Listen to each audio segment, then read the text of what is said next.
నేను ఈరోజు ఇప్పుడు దాకా మట్కాలో అయితే అలాగ ఎప్పుడూ చేయలేదు. ఓకే. మట్కాలో ఇన్‌ఫాక్ట్ బాంబేలో మేము చేయవలసిన ఒక షెడ్యూలే చేయలేదు మేము. బాంబేలో చేయవలసిన షెడ్యూల్‌నే చేయకుండా దాన్ని హైదరాబాద్‌లోనే కంప్లీట్ చేసాం. ఓకే. ఇది ఆన్ రికార్డ్ మీకు నేను చెప్తున్నాను. హ్మ్. నా వలన అయితే 5 పైసలు కూడా కాస్టింగ్ అంటారా? కాస్టింగ్ అంతా కూడాను మీకు తెలియంది కాదు.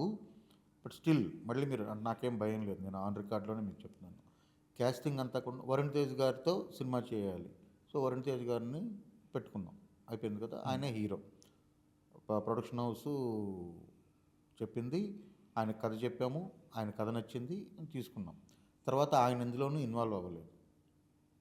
ఎప్పుడు కూడా ఆయన వీళ్ళని తీసుకోండి, వాళ్ళని తీసుకొని ఇన్వాల్వ్ అవ్వలేదు. ఆప్షన్స్ చెప్తే యెస్ సార్ వీళ్ళతో వెళ్ళొచ్చు మనం. హ్మ్. ఇది ఓకే సార్ అనే చెప్పారు తప్ప ఆయన ఏ రోజు ఎందులోను వేలు పెట్టి వీళ్ళని తీసుకోండి, వీళ్ళని తీసుకోండి అని చెప్పలేదు.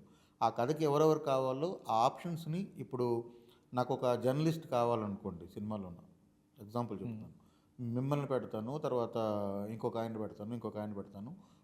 వీళ్ళు ముగ్గురు జర్నలిస్ట్ క్యారెక్టర్‌కి ఇది. ఈయన రూపాయి, ఈయన రూ. 2, ఈయన రూ. 3 తీసుకుంటాడు.